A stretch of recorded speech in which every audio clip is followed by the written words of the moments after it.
Good afternoon, and welcome to today's Social Change Dialogue, Searching for Truth, Healing from Child Sexual Exploitation. I'm Layli Maparyan, Executive Director of the Wellesley Centers for Women, and I'd like to thank you all for tuning in for this discussion. Our program will begin with a moderated discussion panel, followed by a Q&A session where we will take questions from the audience. A few housekeeping matters related to this webinar that everyone should be aware of. First, to keep things running smoothly, we will disable the chat. We ask that you send any questions for our panelists using the Q&A feature that you should see at the bottom of your screen. Second, we're recording this program and the video will be posted on our website for folks who are not able to join us this afternoon. For those of you who are not familiar with the Wellesley Centers for Women, WCW is a research and action institute at Wellesley College. Our mission is to advance gender equality, social justice, and human well-being through high-quality research, theory, and action programs. For almost 50 years, we've been focused on shaping a better world for women and girls, families and communities, and all their diversity in the U.S. and around the world. A decade ago, WCW visiting scholar Dr. Kate Price and Boston Globe journalist Janelle Nanos began a journey together to investigate Kate's history as a child sex trafficking survivor. The culmination of their partnership, a multimedia article in the Boston Globe magazine titled Kate Price Remembers Something Terrible, was published in July 2022. Today, Janelle and Kate will discuss their project and how they unearthed pieces of Kate's history. Kate and WCW senior research scientist Dr. Linda Williams will also share their research and expertise on child sexual abuse cases, how Kate's personal experience connects to broader research findings, and how society can better support healing and justice for survivors of child sexual abuse and exploitation. Let me now introduce you to our panelists. Dr. Kate Price is a visiting scholar at the Wellesley Centers for Women and a senior research associate at the Health and Human Services research and evaluation firm, Advocates for Human Potential. Prior to her Wellesley appointment, Kate was a visiting scholar at the Brandeis University Women's Studies Research Center. A children's advocate, Kate serves on the National Centers for Missing and Exploited Children Child Sex Trafficking Expert Working Group, and her writing has been published in books, scholarly journals, blogs, and newspapers. Janelle Nanos is a business reporter at the Boston Globe and thrives on diving deep into the ideas, people, and trends that drive Boston's economy. She has previously worked at Boston Magazine, National Geographic Traveler, and New York Magazine. She currently teaches a class in magazine writing at Boston College and was a senior fellow at the Schuster Institute for Investigative Journalism. Janelle is also the author of the Globe magazine story, Kate Price Remembers Something Terrible, which we will be discussing today. Dr. Linda Williams is a senior research scientist and director of the Justice and Gender-Based Violence Research Initiative at the Wellesley Centers for Women. For over 40 years, Linda has directed research on violence against women, sexual exploitation of children, sex offenders, and the consequences of child abuse. The focus of her current work is on justice system response to sexual violence, commercial sexual exploitation of women and children, and intimate partner violence. Linda has directed research funded by the CDC, National Center on Child Abuse and Neglect, and the U.S. Department of Justice.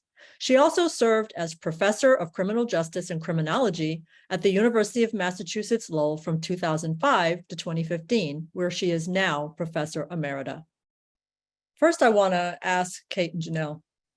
I know that you've been working together for over 10 years now to tell Kate's story. Over that time, the country's gone through a number of cultural changes in regard to sexual harassment and sexual violence with the Me Too movement, high-profile sexual cases, et cetera. How did all of that affect your journey in the telling of this story? And Janelle, let's start with you. Layli, thank you so much for having us here today, for bringing us together for such an important conversation that honestly, I think Kate and I have been looking forward to for 10 years. So it's a really special moment for us both to be here with you and to be able to be on the other side of the story and to know that it's out there in the public and having opportunity to foster this conversation. So I'm just taking a moment for a lot of reasons. But to your question specifically, I think, I often say, I don't think we could have done this story a decade ago. I think so much changed over the course of the last decade, affording us the opportunity to have the conversations with people in Pennsylvania, that that could not have happened. And I think, you know, the Me Too movement was obviously a big one that allowed sort of a change in the sense of, you know, having a place for survivors to come forward. But I think there was things like the Sandusky case that allowed for the context of child sexual abuse to be better understood by the community specific to Pennsylvania, that really helped us make inroads and allow and afford people the opportunity to understand that this was not something that was just unique to Kate, but this was something that was endemic in some ways, and that we really have to identify and talk about. Thank you, Janelle. Kate, what about for you, this 10 years, the cultural changes, et cetera? What would you say to that? Yeah, I too wanted to, great minds, Janelle. I wanted to take a moment first before answering, just to really acknowledge this. Janelle and I actually presented together at WCW in 2013, you know, just a year after we had met. So WCW has really been a container for this project. You know, the entire time I very much consider it an academic home. So I'm really grateful to be here today. Very much echoing what Janelle said, you know, in terms of many things had to happen in those 10 years. I don't think people had the language to really understand. The human trafficking movement has done so, or anti-human trafficking movement has done so much in terms of public education, and just for helping people wrap their heads around it. Sandusky was definitely huge. Janelle and I just presented last week with Eileen McNamara, whose column was central to the Globe Spotlight work on the Catholic Church. And she brought up the perfect point that Joe Paterno was really Pennsylvania's Bernard Law, Cardinal Law. When he was living, he was the most powerful man in Pennsylvania, more than any elected official. And that was just so clear. And that's how I was my entire lifetime growing up. I think also just, you know, there was Catholic Church, Sandusky, but I also just thinking about also Me Too, but even writ large, you know, thinking Black Lives Matter, you know, really thinking about all of these systems, you know, the family, the white adult male patriarchy, you know, really seeing like these systems that are supposed to be protecting us, police, might not be protecting us at all, you know, might actually be that power might be a way to hide, to be able to hide that abuse. And people really were starting to understand and grapple with not taking that for granted any longer.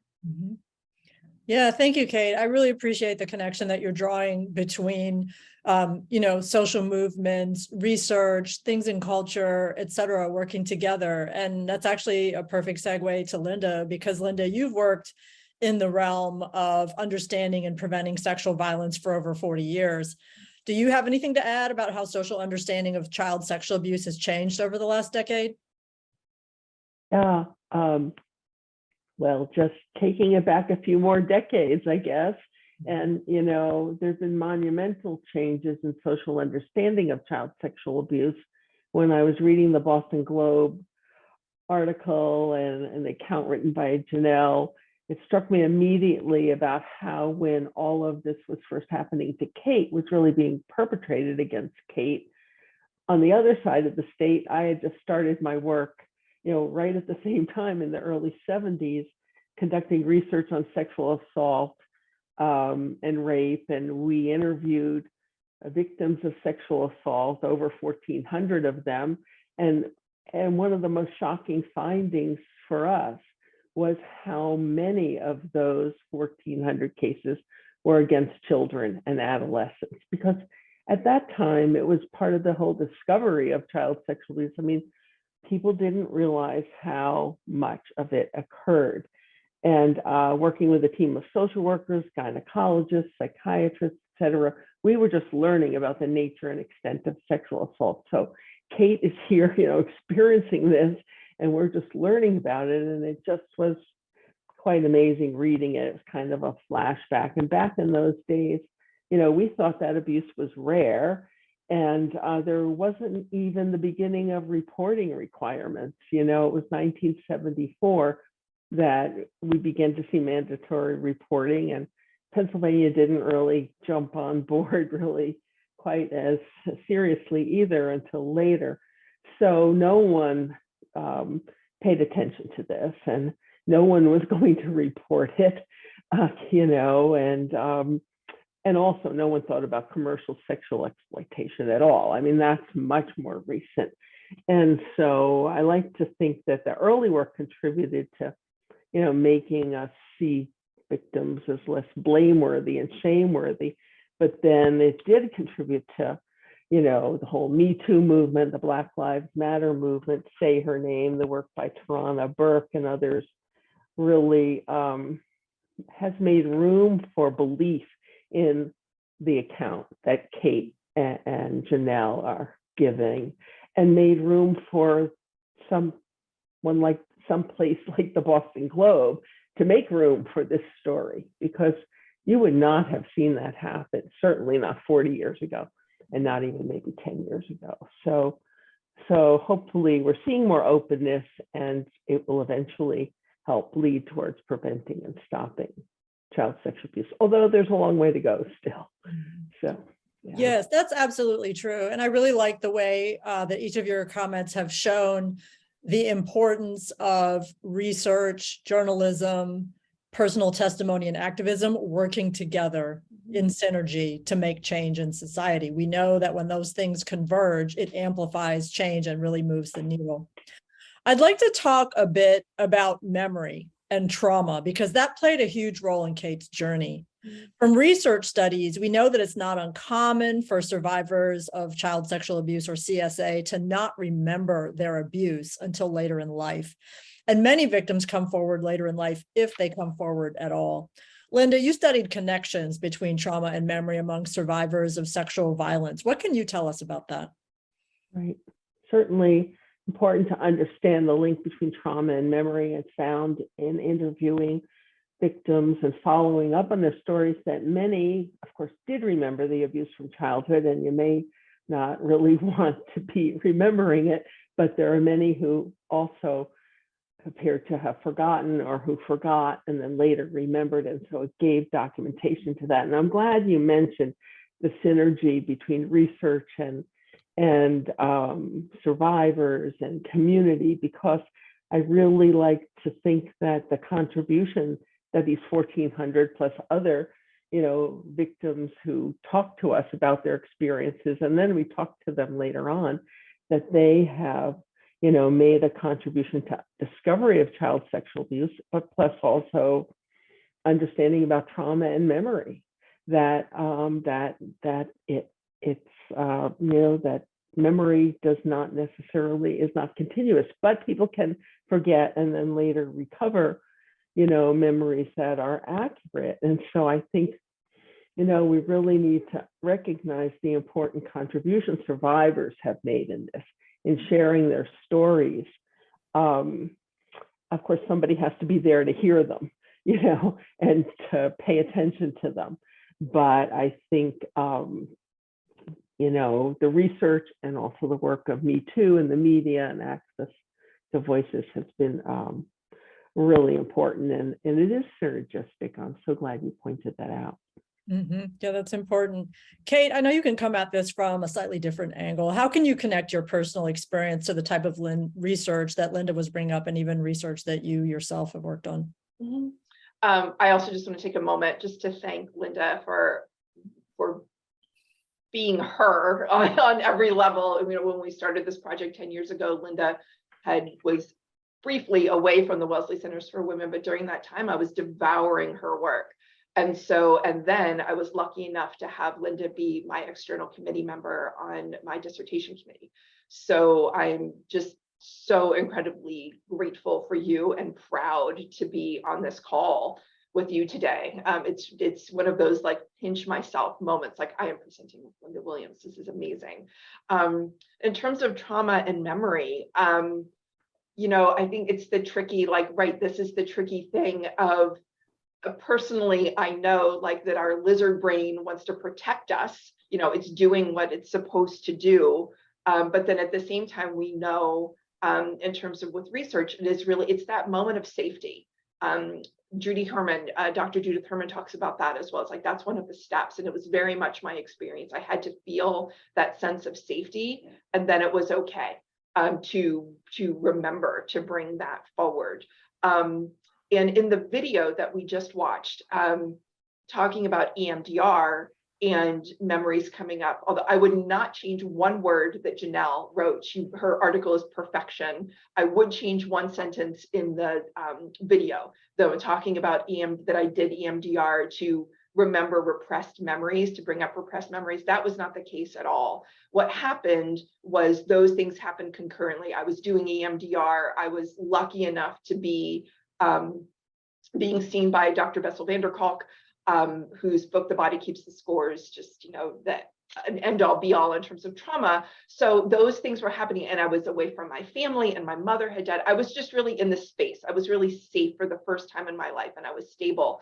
And so it was, EMDR was really helping tamp down, and not tamp down, but calm down my central nervous system and just really heal and put that trauma in its place. But then what happened is other stuff felt safe. Okay, it's safe to come up now. And so that's when I had the flood of memories in terms of trafficking. So that's a very much, so much research has happened in terms of trauma memory, but it's nonlinear. And that is not, juries don't like that. The criminal justice system doesn't like that. It doesn't bode well in terms of presenting a case. And yet for survivors such as myself, healing, it's wonderful because your body knows what it needs when it needs, and it can push you a little bit to heal, but it also can pull back when it knows that you're not ready. Mm-hmm. Yeah, I think that your stories and your comments, Kate, are making a really important, if not kind of side point, about the value in social science research of having people who have, as well as have not had the experiences under study, because you're going to get different perspectives, and both perspectives are important. A lot of times people say in social science research, well, you can't study that because you've experienced it and you're too close to the research material. But the reality is we need both points of view. And of course, Janelle, we need the journalistic point of view as well. So from the perspective of the reporter, how did you approach verifying Kate's memories as the two of you sought evidence together? I think that's a really important question too. I mean, that's been the crux of this, right? Which is just like, what did Kate remember? How much of that can we actually confirm, and who can we talk to that might know? And that meant, reconstructing some of the memories as that meant reconstructing her remembrances of the memories, if that makes sense, right? So that meant, that went driving around Cambridge to all of her old apartments and visiting the Harvard Health Center that she went to the night that she had these violent memories come back to her, and trying to recreate her remembrances of the memories, but then also clearly going back to Pennsylvania and knocking on doors and saying, I know that there wasn't that, I know that there's no longer a garage here, right? And that's the opening scene, right? And it's a metaphor for everything in this story, which is just like, our memories, they don't, they're not physically tangibly there anymore. And yet, how do we find ways of verifying them, of just, getting people to say, okay, I remember too. And this whole story is based on memories. It's a really incredibly difficult thing to draw from and to be able to verify. And I think, it was knocking on doors, it was listening, it was, following up and leaving letters in mailboxes, and getting people to open up and realize that there was a value in sharing their memories, and knowing the impact it could have on both Kate and her sister's lives, to be able to confirm these details. I mean, it was and it was also going off on my own a bit, and knowing that I was an objective journalist, and that, for everything Kate has done professionally and everything that she has said in, public audience, I had to verify and cross-check that, and, to trust to the degree that I could, but knowing that I could have found things that were that were different than what she said. And I think, part of the working together with her collaboratively was a understanding that had to be the approach. Mm-hmm. Well, I think we can all agree that the Globe magazine story was a remarkable piece of reporting, and that you told Kate's story in a very sensitive way. But of course, as a journalist, Janelle, you also have the sort of responsibility, particularly with stories that have to do with sexual content, about how to not sensationalize the experience. You have to walk that line. Can you say more about what that was like? I think the language and the telling of the story had to be really spare. I think Kate was always, said to me that she didn't want the reader to get lost in the just horror of the details that happened to her. And frankly, like, I didn't want to lose a reader in that either. Like, I think a lot of people who read the story said that they had to put it down and come back to it. And I understand that it's not an easy read. And so I think I wanted to create a way in that felt compelling, that you felt deeply invested in Kate's journey, but you also knew that she had survived it. And so that you knew you knew that she got to a place where she was in a position where she could even ask these questions, right? Because how many people have taken far different paths, right? Or not survived. And so you sort of knew that she was in a place where she could explore it. And so you were invested in that, but you also knew that there was another side to this, that she had survived, she had found success. So I think putting that really high, and then I think also just structuring the story in a way that allowed for the reader to get their questions answered about childhood memories, about things like EMDR, about the science of memory and trauma, that also provided a little bit of space and almost like a breath between instances of talking about abuse, because otherwise it would just be violence, right. And I think that's a lot to take. Yeah, it is. Kate, how can you tell us about how your relationship with Janelle evolved over the years and how you came to trust her to partner with you in telling this story in such a public way? I don't know. I'm a very intuitive person, and my intuition is definitely something that helped me survive. And when I met Janelle, I just knew. I knew she was my person. I am married to a journalist, so they had friends in common. They had one particular friend in common, and because I was kind of casting about, my husband. And I think Jean is on this call. Jean Kilborn had literally cornered me at my first holiday party at the Wellesley Centers for Women when I was working at JBMTI as a project associate, saying, you have to write a book, you have to tell your story. And I was terrified. I was like, okay. And then I was at a speaking engagement, and Janelle came up to me afterwards, and we were chatting, and I just had a pretty good sense that she was my person. And then I talked to my husband, and we, figured all of this out. And then I just trusted her pretty easily. She's awesome, which is, first of all, is a great person. But the other thing that really knew that she made me know she was serious at the time when we met, she was at Boston Magazine, and she was working on an extensive story about rape in the Coast Guard. And so I knew she cared about this. I knew she had worked at Mother Jones. There was very much of a sense of social justice, and we just seemed paralleled. And I don't know, it was just a matter of, I'm a collaborator by nature. Everything I do is collaboration. And we fell together pretty easily, I would say. And we were off. I'll say the other thing is the unsung hero, I always say, of this story is my husband. I don't think I could have done this story without being married to a journalist. He was really able to talk through things when I got scared or when I pulled back. It's like, okay, I'm talking to you as your husband now. And then I'm talking to you as a journalist, and really helping me see the complexity of it. And I think very early on, just knowing that I was really solid, that there was a really good chance that Janelle might write something that I didn't agree with, like I knew what I was signing up for. And when that got scary, I just had to have faith. I really trusted my memories. I really trusted the process. my husband had really shown me the power of what journalism can do. Spotlight is one of my favorite movies. I saw All the President's Men, I think within like the first week that he and I were dating, and so I just like, okay, I'm going for it. And she's my person. That's wonderful. Well, it's amazing how well things came together, but because of this collaboration, so many people's lives are going to be the better for it. I'd like to shift now to talking a bit about how society and the justice system respond to situations like yours, Kate. We know that in both cases, there's a lot of work to do to better support survivors of sexual abuse and trafficking.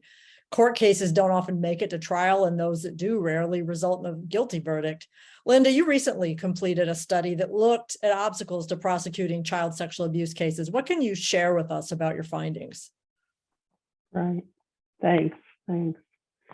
Well, the research I conducted, which was led by Stephanie Block and her colleagues at the University of Massachusetts Lowell, and I as co-investigators, we reviewed 500 reports of child sexual abuse that are more recent than my 40 years ago cases. And they were from 4 jurisdictions, but how much has really changed? We found that most of the cases, as you said, Layli, do not result in prosecution. That prosecution almost always, of course, requires a child or the adult victim who's reporting for something that happened in the past to testify. So the testimony then becomes the key thing, and how the story is laid out. As we see, it's not just like a, beginning to end, and it's an account of the abuse and an emotional thing. So testimony is a very difficult part of it. And when we looked at cases perpetrated by adults, we found that over half of them, this was 325 out of the 500, over half of them stalled at the investigation stage, like didn't go any further. And then fewer than 25% moved forward to any kind of prosecution. And only 14% resulted in some determination of guilt.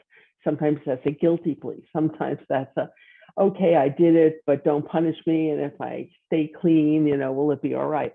So in short, prosecution is really difficult, requires prosecutors to overcome the evidentiary barriers, because where's the evidence? Where's the physical evidence? You're searching for it in a garage that doesn't exist anymore, or, a child is unable to really explain the date and time that this happened. And so prosecutors have to overcome that. And then the other important thing is they have to garner family caregiver support for the child. That was a key thing we found was important, especially when you're talking about a kid, that if there isn't a supportive caregiver or family member, then the child's not going to be able to go forward and testify. Now, how does that work with adults? We know adults cases are a little bit easy when the adult is the victim who's reporting about child abuse. Is the cases can go forward, are more able to go forward, I guess. But I don't know the exact study on that. We need to do one, And then what are the factors there besides the testimony and the account, the evidence, but how much support is needed, to get someone through that case? And then that just made me think of the next piece is the juries. Juries have to believe, because 90% of these cases are going to go, well, there are some guilty pleas, but you're not going to have a judge trial. You're mostly going to go to a jury.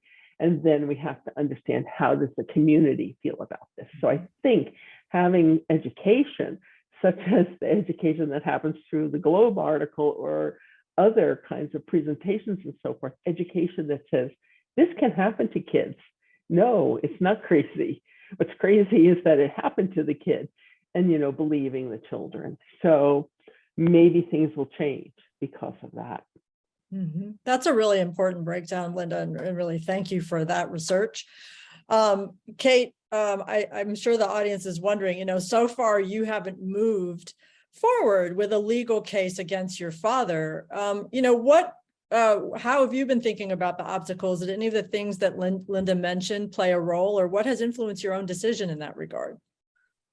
Absolutely. I mean, just knowing the research, I have not ruled it out. And thankfully, with a change to Pennsylvania's statute of limitations being eliminated, I can, as long as my father's alive, that option is open to me. I haven't ruled it out. And yet I do know that the odds are stacked against me. I do a lot of statistics, and I know the probability is extraordinarily low.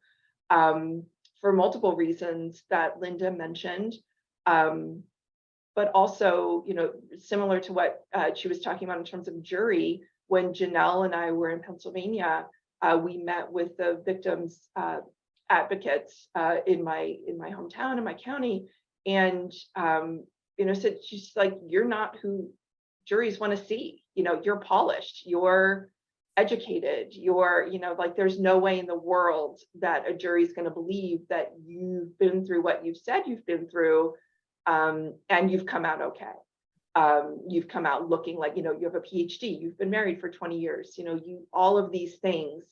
And I understand that, but I also understand I'm an outlier, that I've been incredibly privileged.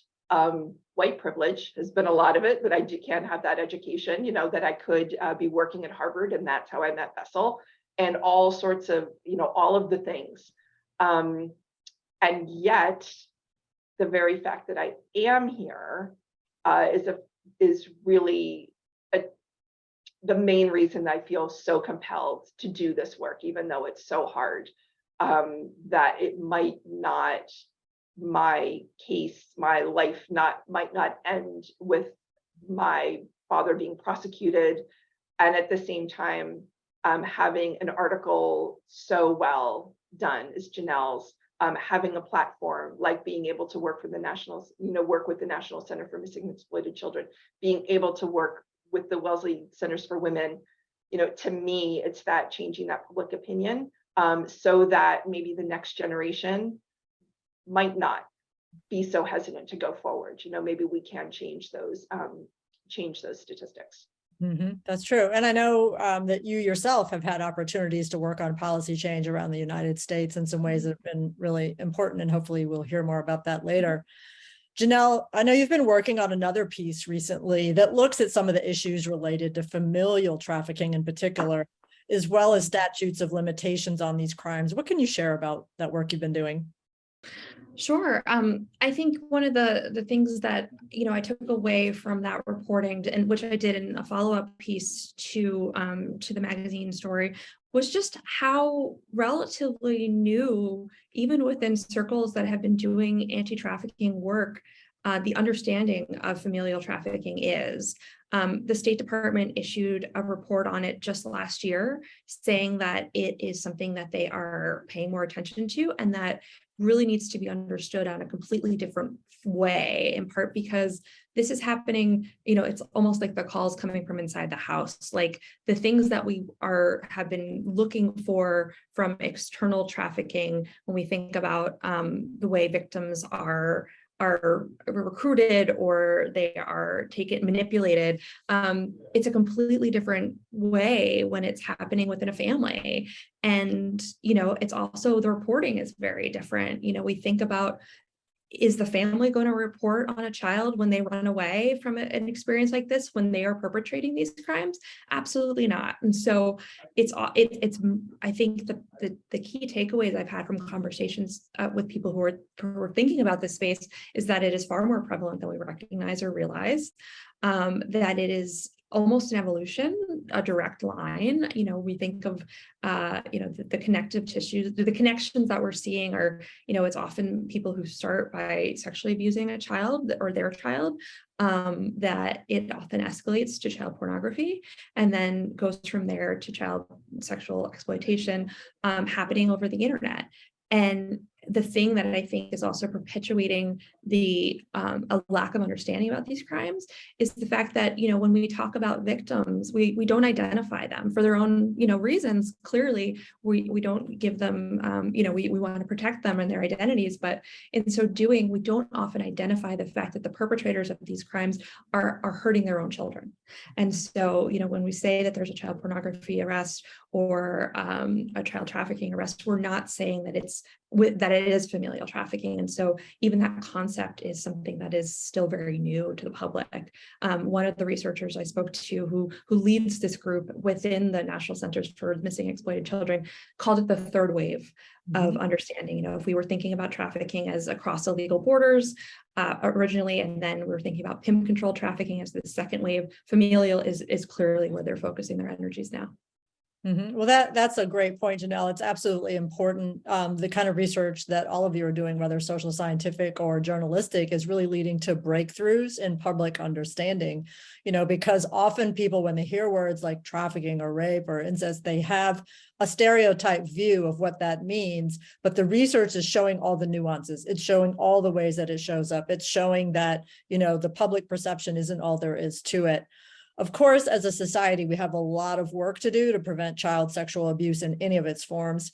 Kate, your dissertation looked at some connections between poverty and the prevalence of child sexual abuse. What can you share with us about your dissertation findings?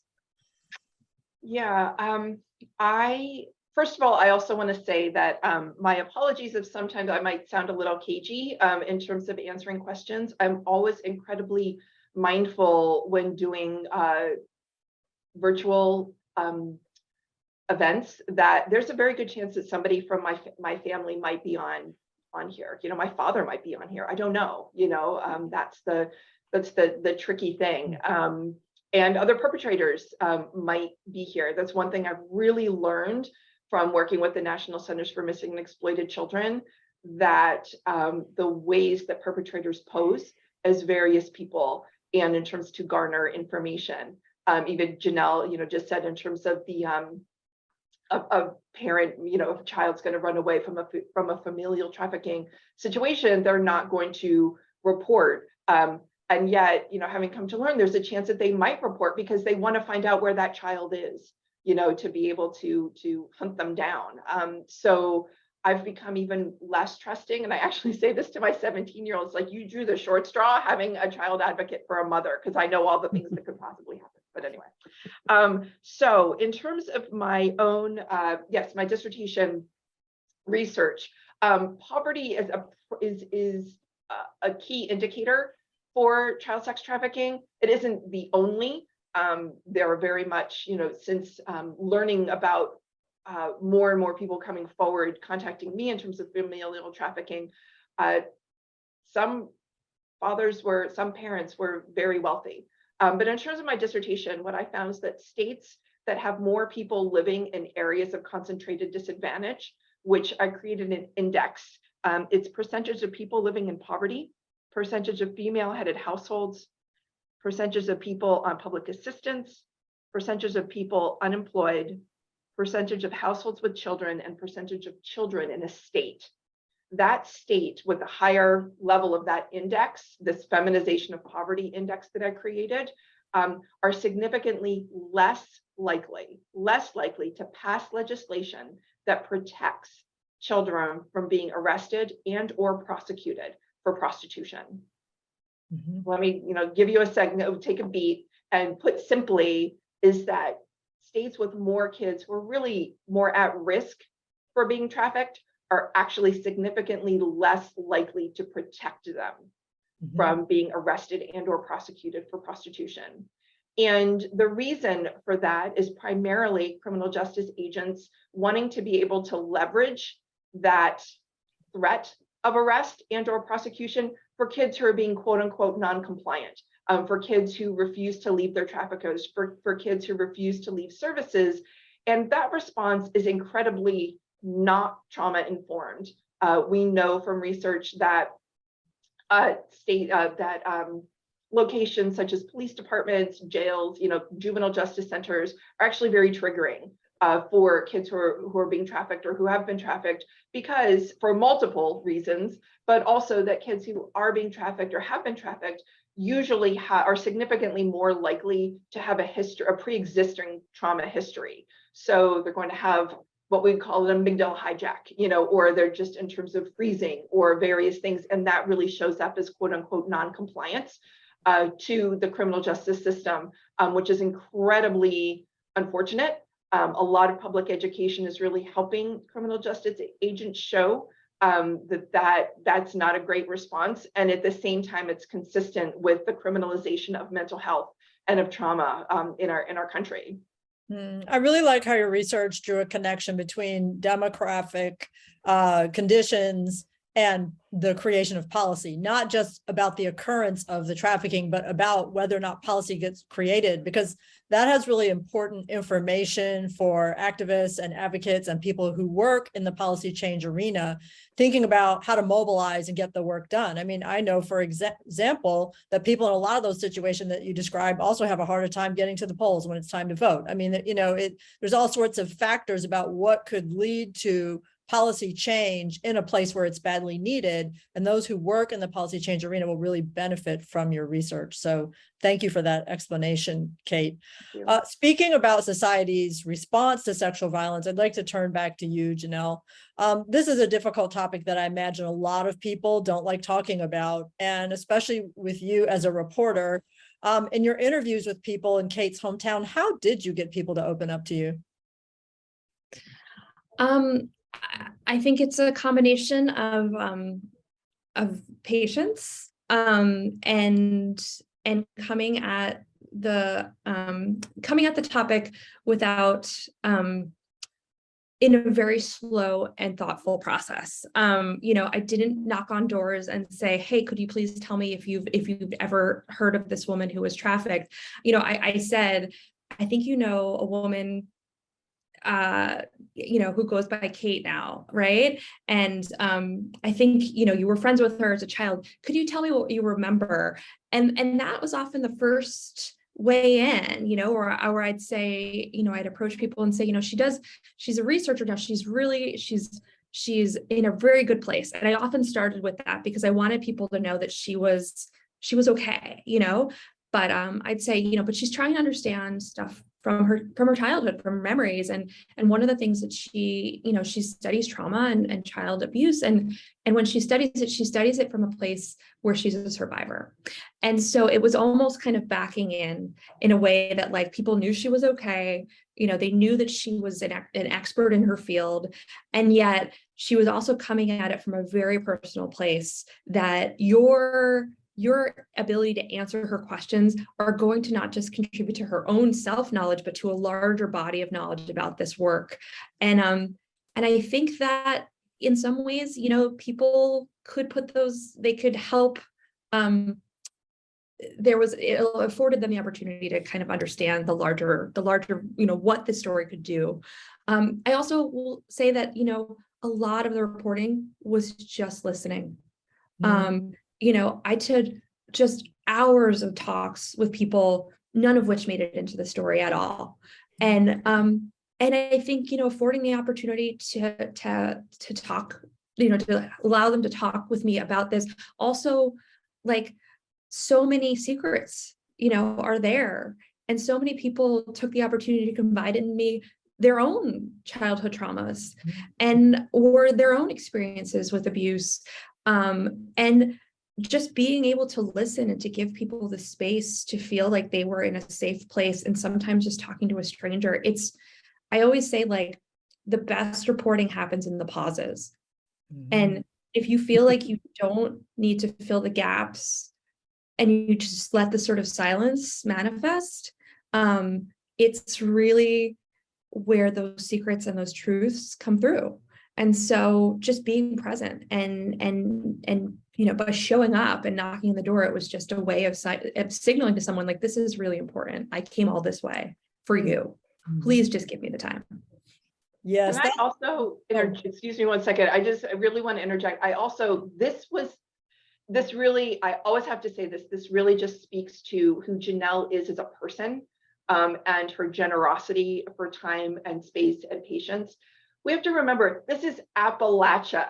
We are the educated coastal elite knocking on the doors. This is the Boston Globe knocking on a door in Appalachia, which is us versus them. And so it just really speaks to Janelle's authenticity as a human being, because I would say not many reporters would have gotten as far as she did. She's just good.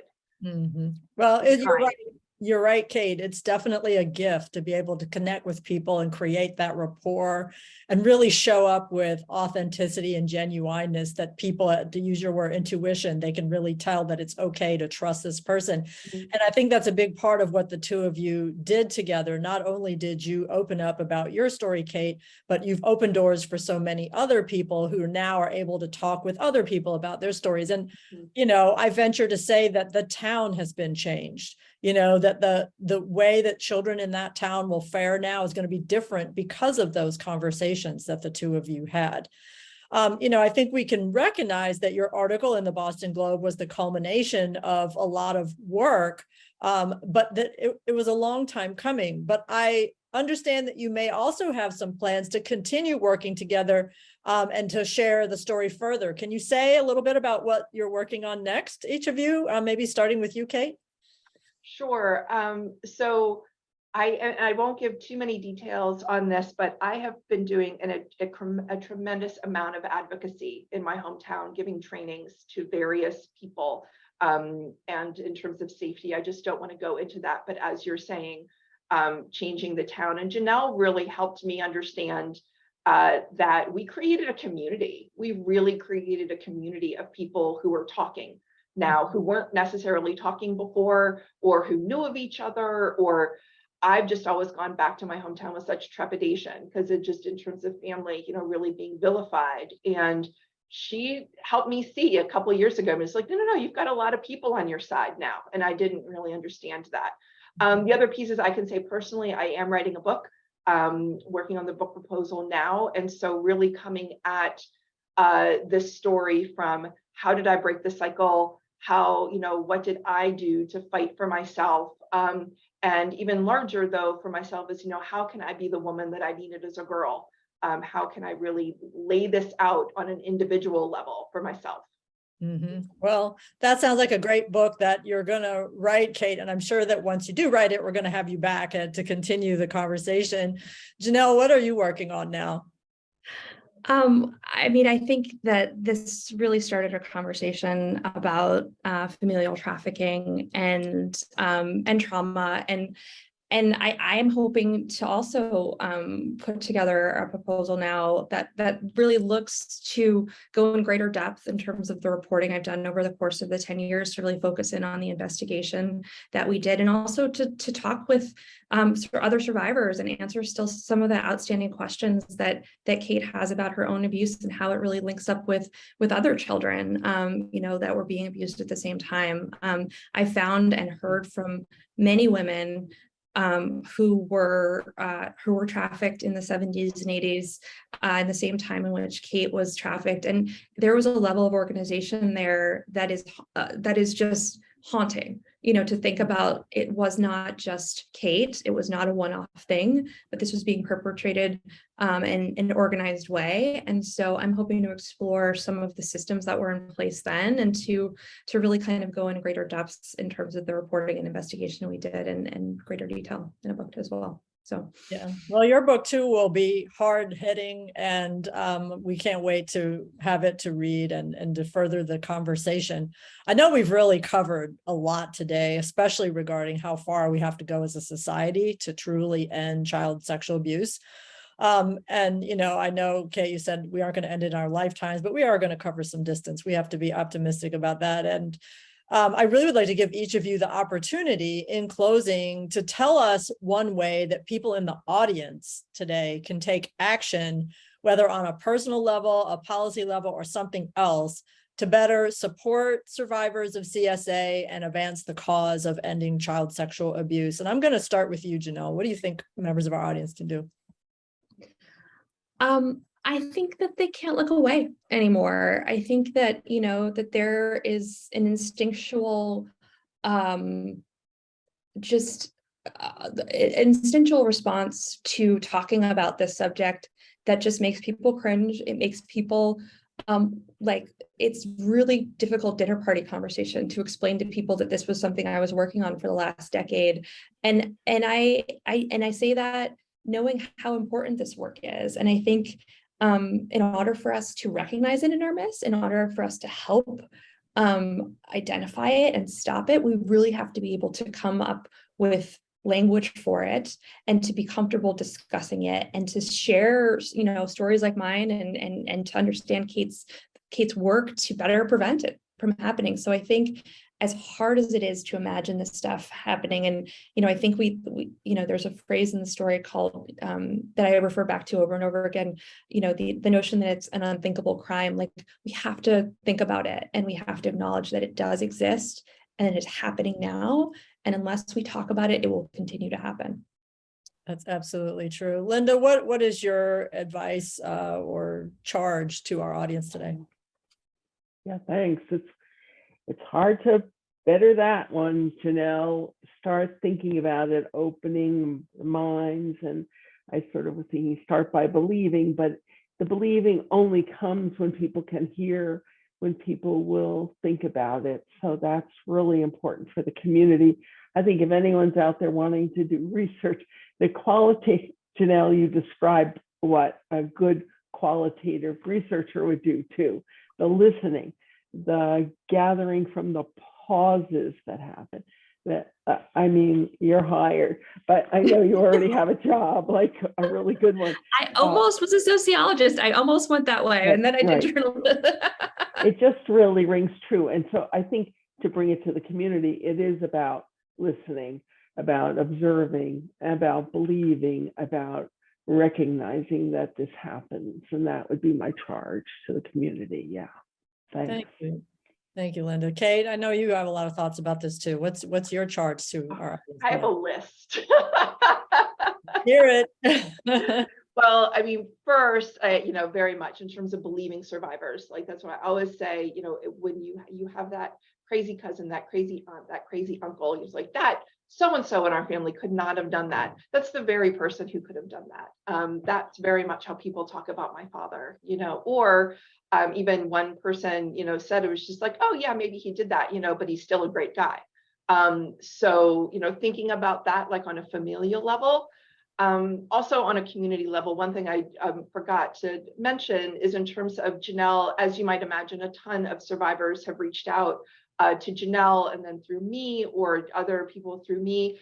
And I'm creating, and really with Janelle's help too, because sometimes people don't want to talk to me. They only want to talk to Janelle, which I, completely understand. But what I am doing is creating a national, and will probably end up being an international familial child sex trafficking network. At this point, really just a matter of people wanting to meet other people, in terms of like, so I'm not crazy, that validation. In terms of, and that also thinking about that on a research level, is that yes, I'm working on multiple things right now, but in the not so distant future, I really intend to do a national research study on familial child sex trafficking, and really thinking about, what are precursors, what are trends, these things. Then on a policy level, though, I'm such a policy wonk. This is, really thinking about for myself as I talk about, passing this legislation in states. Massachusetts is one that still criminalizes kids for prostitution. So passing that legislation. Also, talking about other states, I'm extending the statute of limitations, so that they now have the same opportunity that I do, that it's up to me to decide if I do want to press charges or not. In terms of thinking about financial things and thinking about that poverty, raising the minimum wage, extending the child tax credit. I heard this incredible, even though the child tax credit, people got that $250 payment for each child only for a few months, but that cut the prevalence of children living in poverty in half just by that. And so doing that. And then finally, I am always such a strong proponent of the United States is still the only UN nation who has not ratified the Convention on the Rights of the Child. We need to do that in order for children to have protections broadly.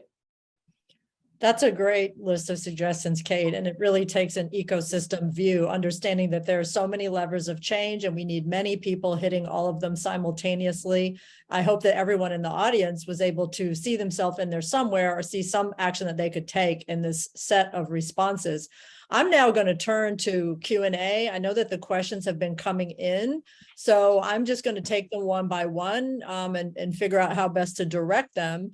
The first question that we got says, I'm a child psychiatrist now, but something I've encountered with children and teens facing all forms of child abuse is how easily their perspectives and experiences are dismissed, even in many child-serving settings. What are your thoughts about why this is and what we can do about it? And any of you, please just jump in. Who has thoughts what we can do about in child-serving settings? How can we get children believed more, get their experiences taken seriously? I have thoughts, but I defer to Linda. Well, I mean, it's education and training, and the fact that I don't know the latest figures, but even I imagine today you get training in psychology and be a clinician in social work and psychiatry, and really how much time is spent on this topic. There are so many other things that need to be addressed in a field, but I think medicine too, particularly pediatricians, that there needs to be more training, more ability and building of empathy for kids. And it's amazing that that's still happening. We'll have to write to the American Professional Society on the Abuse of Children and get them to pay attention to that too. Training is important. Kate, share a few of your thoughts. I know you have a few. I would say the same. I recently heard an assistant district attorney in Pennsylvania say the best thing. It's like the eyes can't see what the brain doesn't know. And that really speaks to that in terms of training. It is just so unthinkable, as exactly as Janelle said, it's unthinkable. I actually, I got permission to say this. That one of my very best friends, who is a Wellesley alum, actually, she's one of the friends who I followed up to Boston from Northern Appalachia, she didn't believe me until we got evidence. She really thought that this was a repressed memory. This was something, that I had, hearkening back to the memory wars, she just thought this was something that I had made up. And it took a drunken confession, for her to apologize to me. Now she feels terrible. So this is a very educated, smart, brilliant woman who I consider a sister, who still just couldn't wrap her head around this. And so I think we just need to have to go there. And that's what increased education and increased, stories like Janelle, in the same way that the Globe invested the resources for child sexual abuse in the Catholic Church. Just continuing to invest resources of all sorts of child maltreatment. That this happens, we do this to children. It's terrible, but we do it. Right, and maybe if I could just quickly add to that children will then retract the stories. So because they pick up what is wanted and how people are feeling about them, then they will say, oh, it really didn't happen. They recant. And so that's another piece of being educated to work in this area, that you have to understand recantations and ability to deal with that. That's a really important point, Linda. Let me go to the next question now.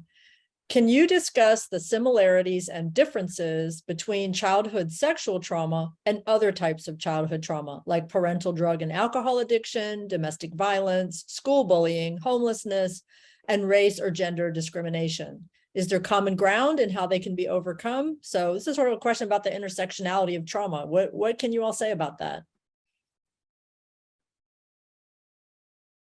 It's not an easy one. No, I can. Janelle, do you want to? I mean, you did so No, much I was going to say, I research. feel like this is Linda's probably forte more than mine.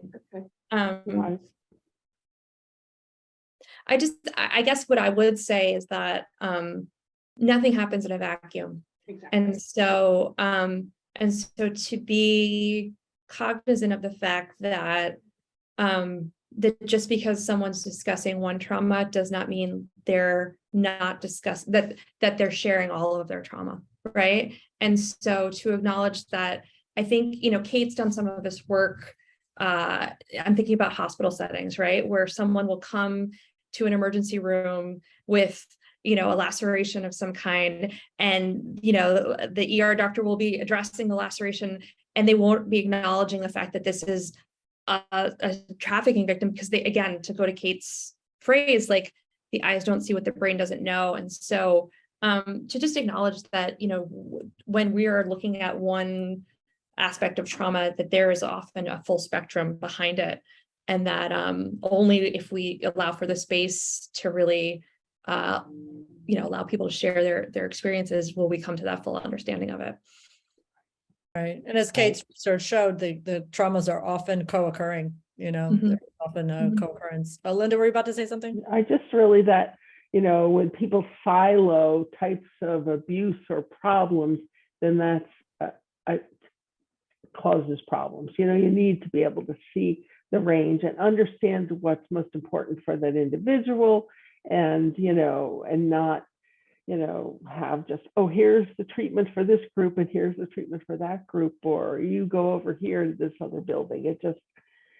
Obviously there are specific things that can be done for different types of the problems that were described in the question, but understanding the overlap and going with where the person is really important. That's exactly what I was going to say. It really comes down to the person.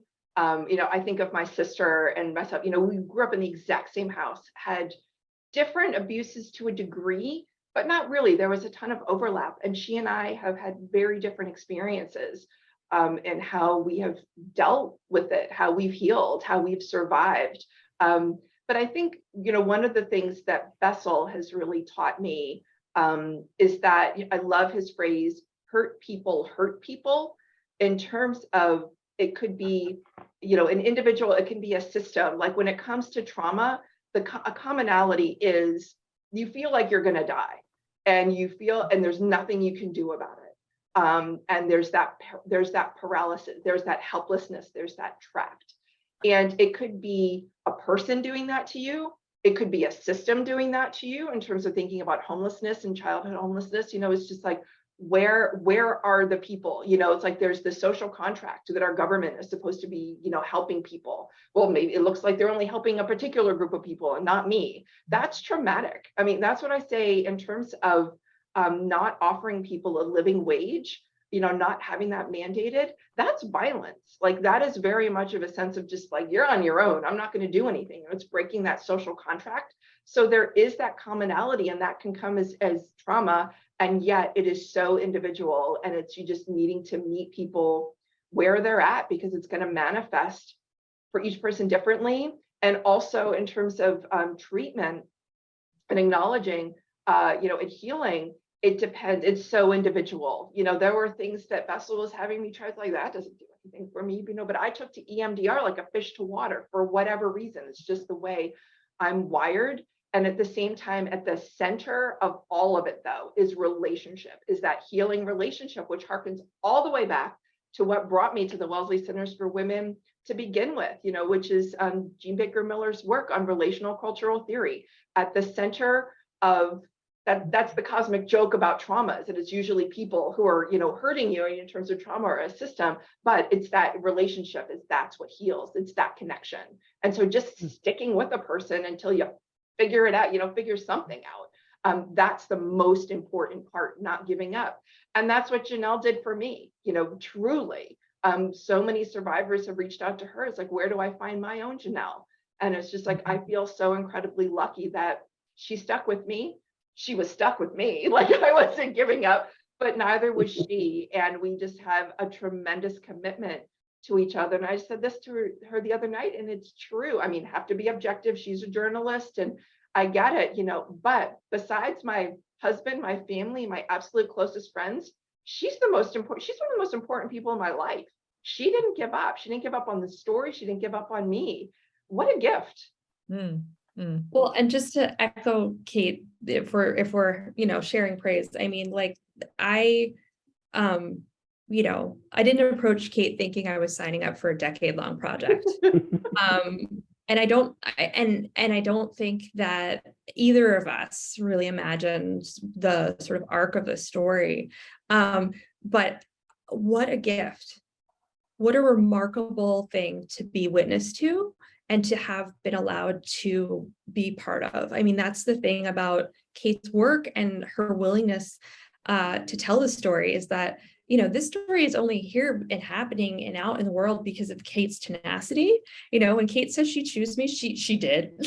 You know, that was not, you know, I didn't have a choice in some ways. I jokingly say, like, you know, there was no way this story was not going to happen because of Kate's just persistence. And I think, you know, that it's been, you don't know, I always felt a deep responsibility to Kate, knowing that there was always a chance the story wouldn't happen, and that it was so hard to do from a legal perspective, from a subject matter perspective, from all of the hard things that, you know, for it to not happen felt like such a weight on me for so long, that it is extraordinary to be on the other side of it now.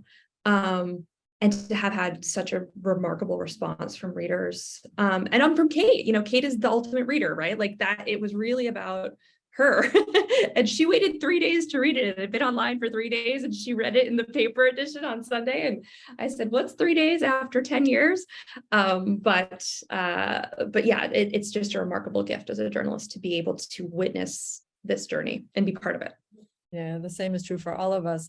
The next question is very practical. Do you have any suggestions for helping young children with self-protection and prevention of sexual abuse and sex trafficking? You know, if you're a kid or you're advising kids, what do they need to know and do when they're in these terrible situations?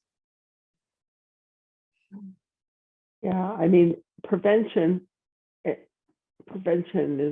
is a challenging area. I think certainly if something's happening or a child suspects something or feels bad about something, tell somebody, look for the helpers, find a help, you know, it's that same kind of thing.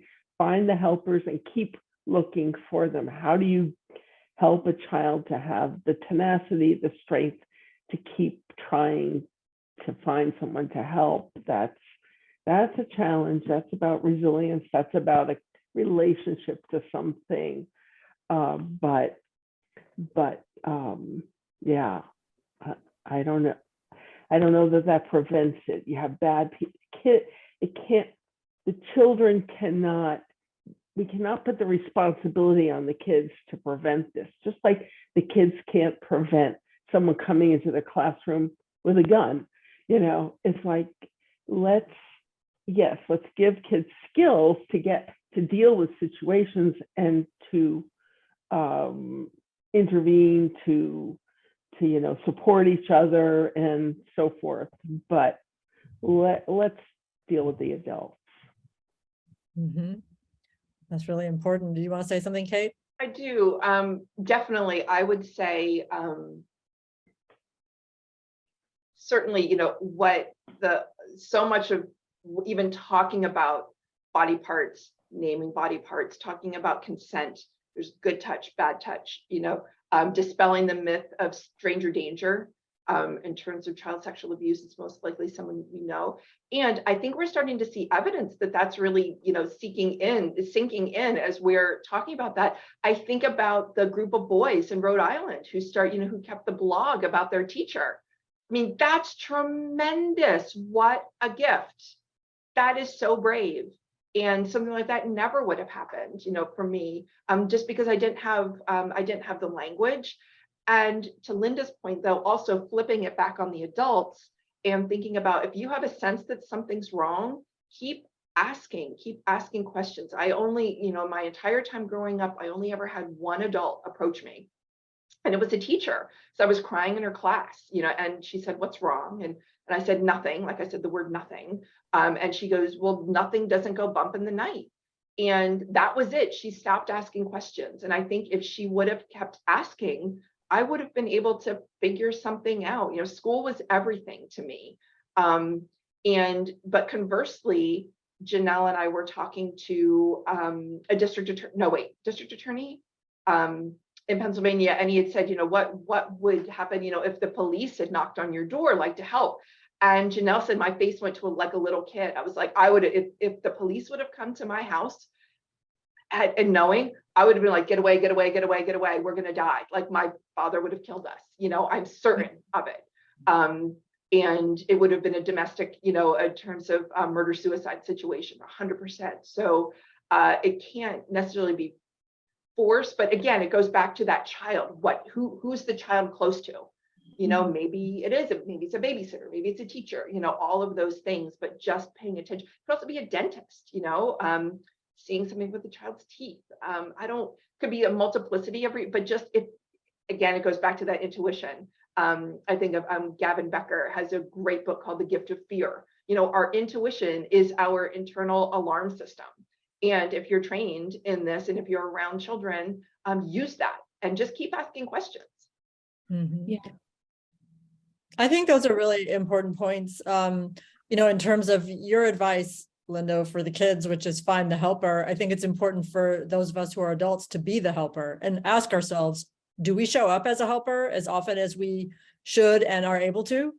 Do we make ourselves known to the kids around us as a helper? Are there ways we can stretch ourselves there? I think that's also a really important question. All right, so Kate, your answer was somewhat of a segue to the next question, which is that most offenders of sexual violence against children are men. How can we get men to be involved in webinars and trainings regarding prevention of child sexual exploitation? So, I know we all care about the issue of men's involvement, and there are probably some men in our audience right now, but we know from so many levels that the involvement of men in these kind of efforts is really, really important. And those boys in Rhode Island show what happens when we help them become new kinds of people. So what's your advice about how to get more men and boys involved in this effort?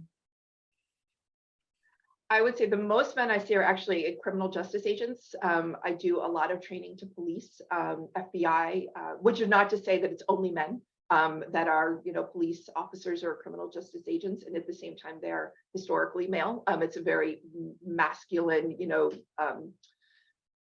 in the terms of gender performance, as we're talking about masculine, profession.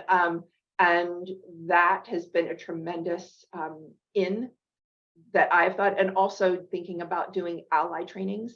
I think, unfortunately, in my experience, when it's taken a man to have a personal experience in terms of, a woman that they care about, a female that they care about, having had sexual violence perpetrated against them, for them to care. And yet, I also think that, thinking about larger social movements, it is making, that's changing to a degree. I mean, it makes me think of what was around the time of the Women's March. It was like, protest is the new brunch, so it's a cool thing to do. And yet, yeah, of course, more and more men are needed. And yet I also think of the Wellesley Centers for Women being such a leader in this as well. I was very grateful to have the opportunity recently to speak directly at a council advisors meeting. And it wasn't just women around the table, there were men there as well. So just continuing to do that, and honestly, invite them. I think a lot of times men could be like, I don't know, this is only a women's space, as well as, like all of this, but just really bringing them in. And I say that from my husband's group of college friends. They're like a group of brothers to me. And the conversations that I've been able to have with them, or what I've heard, from them since the article coming out, is just very touching. And it's also just very, it's opened their eyes. It was like, okay, how can I be involved? What can I do? I have daughters, I have sons. What can I do to be an agent of change? So just thinking about that on that individual level. But I also think there is increasingly a shift. Patriarchy as we know it is changing. It just is. And WCW is a huge part of that. And Janelle's article is a huge part of that. And Linda's research is a huge part of that. So we just keep going. Yeah, and I think we have to remember that we can ask men how to reach other men. It's similar to what we have in, race dialogues. It's white people have to reach other white people. Men have to reach other men. I mean, that's part of it. All right, we just have a few minutes left and we have a couple more questions. So I'm going to throw out the next one. Hopefully you all have some good, short, quick responses. So the next one is, and it's an important topic, so not to give it short shrift. How can we help women who are the wives, girlfriends, and partners of male perpetrators to not be enablers, knowingly or not, of the crime of child sexual abuse? Another tough one. I'm handing that one to Linda. Okay, Linda, go for it. Yeah. So helping women to be able to see ways out of situations that they can support themselves in the world. So part of this is so intertwined with also, interfamilial physical assault, domestic violence. That's not always the case, I recognize, but think about in Kate's story, you could your mother leave? And you ask yourself that question, and there's a blog post on our site too about it. But what gives the capacity to women to be able to be supportive? Certainly, she's the adult, and this is happening to kids. So it would be to blame her, to say you're letting this happen. But I think it has to do with strengths and outs that we provide, supports that we provide to women to get away from those situations. That's one answer. Thank you. And I know there could be many. I want to get to this last question, and Kate, I'm going to start it off to you because it was addressed in the video that we started with. Are there any specific modalities that you all would recommend for the treatment for survivors? Maybe EMDR, maybe other things. What would you recommend? I would recommend whatever works for them.